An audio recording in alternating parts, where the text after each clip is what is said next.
안녕하십니까. 행정안전부 국립재난안전연구원 R&D 관리평가센터입니다. 행정안전부 재난안전 연구개발 사업을 수행하시는 연구자분들께 도움을 드리고자 본 영상을 준비하였습니다. 본 교육자료에서는 관련된 법, 령, 규칙명을 다음과 같이 약어로 일컫는 점 먼저 양해 바라며 지금부터 2022년 참여 실무자 교육 연구개발비 편을 시작하겠습니다. 과학기술정보통신부에서는 다음과 같이 10가지 원칙에 따라 연구개발비를 계상하고 사용하길 권장합니다.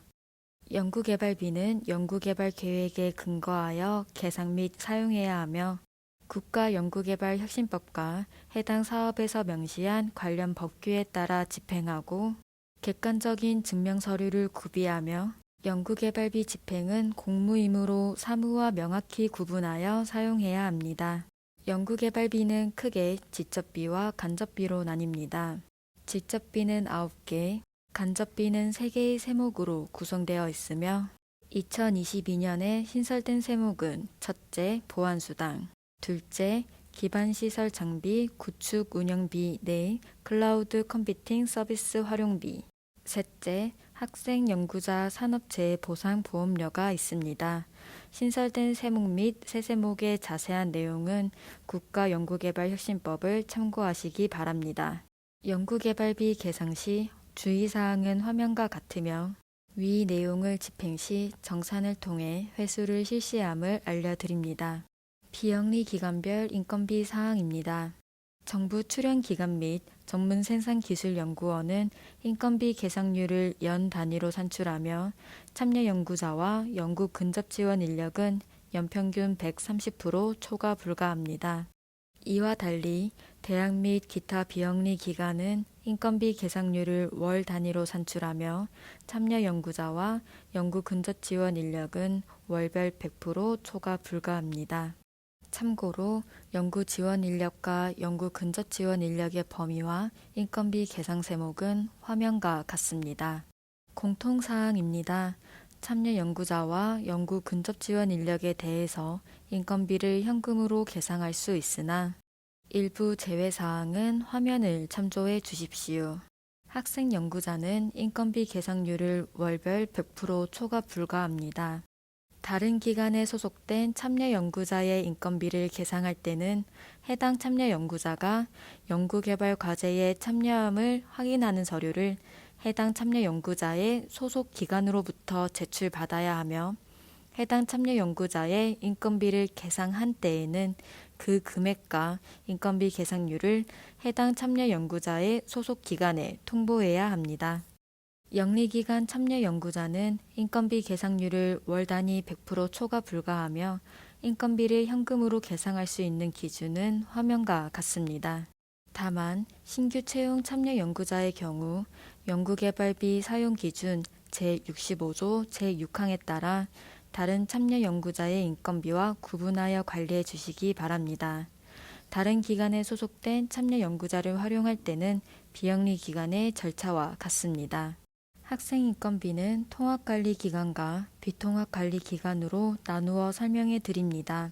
통합관리기관은 과제별로 학생 인건비 총액만을 계상하며 비통합관리기관은 학생 연구자별로 학생 인건비를 계상해야 합니다. 공통사항으로 첫째, 인건비 계상률은 100% 초과 불가하며 둘째, 연구 참여 확약서는 학기 또는 학년 단위로 작성하여 보관해 주시기 바랍니다.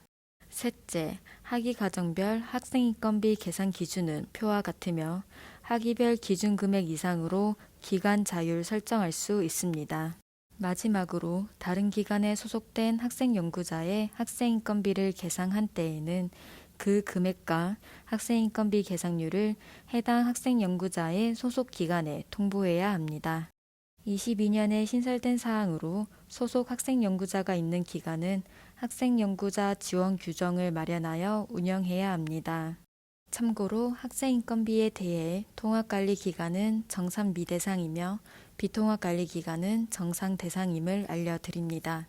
연구시설 장비비는 비영리기관과 영리기관으로 나누어 설명해 드립니다. 먼저 공통사항으로 기관이 보유 생산하여 자산으로 등록하는 경우는 구입가로 계상해야 하며 원래 계획에 반영되지 아니한 3천만 원 이상의 연구시설 장비를 구입하는 등 연구개발비 사용기준 제73조 제1항 제5호의 항목에 해당할 경우 총괄기관의 승인을 득한 후 집행해 주시기 바랍니다. 3천만 원 이상 또는 3천만 원 미만이라도 공동활용이 가능한 장비는 구매 전 제우스 홈페이지를 통해 등록된 장비의 공동활용 여부를 확인해 주시기 바랍니다. 해당 세목은 연구개발 기간 최종 또는 단계 종료 2개월 전까지 도입 완료하여야 합니다. 단, 재난, 재해, 그 밖에 경제적, 사회적으로 중대한 사유가 발생한 경우는 종료 1개월 전까지 구입이 가능하오니 과제 담당자에게 문의하시기 바랍니다. 영리기간입니다. 기관에서 생산 판매 등의 경우 구입가의 20%내 금액을 현물로 계상해야 하며 단 대상이 되는 조건과 주의사항은 화면과 같습니다. 국가연구개발 사업으로 구축한 시설 장비를 과제에 현물로 계상한 경우 해당 시설 장비는 제우스 등록이 필요로 함을 알려드립니다. 연구재료비는 비영리기관과 영리기관으로 나누어 설명해 드립니다. 공통사항은 화면과 같으며 관리비는 연구 내용과 직접 관련 있고 독립적으로 운영하는 홈페이지 등에 해당하니 주의해 주시기 바랍니다. 영리기관은 자체 생산 판매 등에 대한 재료는 구입비를 현물로 계상하기를 바랍니다. 연구활동비는 10개의 세세목으로 이루어져 있습니다. 지식재산 창출활동비는 지식재산 창출활동에 필요한 비용이며 다만 출원, 등록, 유지 비용이 필요한 경우에는 직접비가 아닌 간접비를 활용할 수 있습니다. 외부 전문기술 활용비는 기술 도입을 위한 비용이며 총 비용은 직접비의 40% 범위에서 계상해야 하나 초과하여 계상이 필요하다면 과제 담당자에게 연락 바랍니다. 회의비 증명자료는 화면과 같으며 주의사항을 꼭 확인해 주십시오. 다만 사용 금액과 무관하게 참석자 전원 서명 날인은 요구하지 않으나 증명자료에는 회의의 목적, 일시, 장소, 내용, 참석자 명단을 기재 바랍니다. 회의비 관련하여 다시 한번 주의 말씀을 드립니다. 2021년 국립재난안전연구원 종합감사 결과 국가연구개발사업 출연금 중 회의에 관한 종합감사 처분 요구가 발생하였습니다.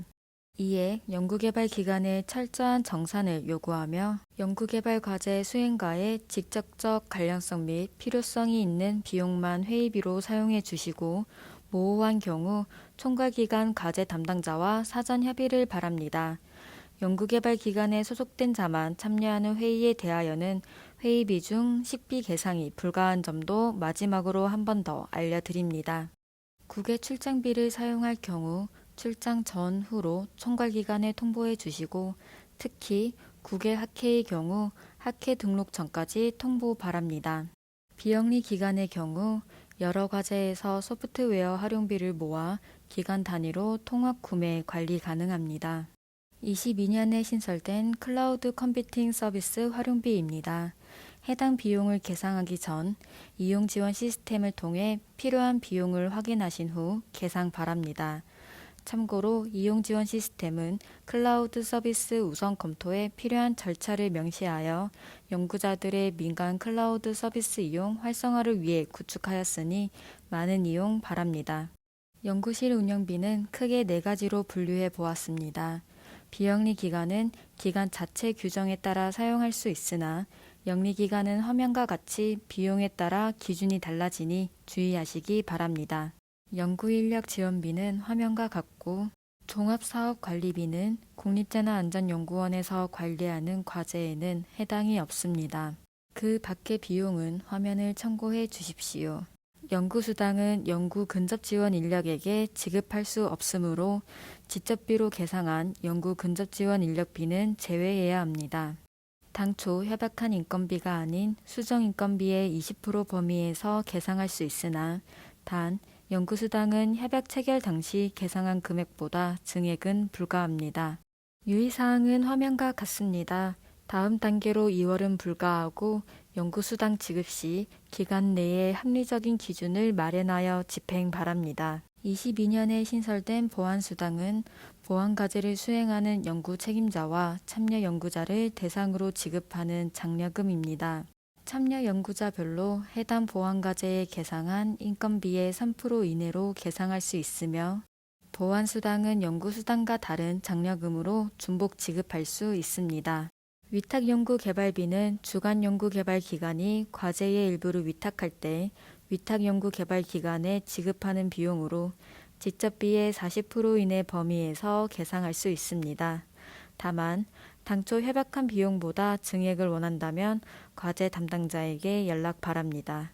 혁신법에서는 위탁연구개발기관이 사용한 연구개발비에 대한 정상 등 조치가 가능하니 영 제20조 제1항에 따른 연구개발비 사용 용도를 지켜 사용하시기 바랍니다. 국제공동연구개발비는 총괄기관의 장이 인정한 경우만 계상할 수 있음을 알려드립니다. 간접비는 기간 유형별로 나누어 설명해 드립니다. 정부 출연기관, 기타 비영리기관, 대학의 공통사항은 화면과 같으며 간접비 고시 비율은 과제의 시작 시점, 단계로 구분된 경우 해당 단계가 시작되는 시점에 비율을 적용합니다. 간접비 고시 비율을 산출하지 않은 비영리기관은 화면을 참고해 주시기 바랍니다. 영리기관은 연구개발기관만 간접비를 사용할 수 있는 점 꼭 주의해 주십시오. 앞서 설명해 드린 인건비, 연구활동비 등 관련 증명자료입니다. 해당 사항은 국가연구개발혁신법 매뉴얼에서 확인할 수 있습니다. 과제 진행 중 연구개발비 변경이 필요할 경우 총괄기관에 협약 변경 승인 요청 또는 통보해야 합니다.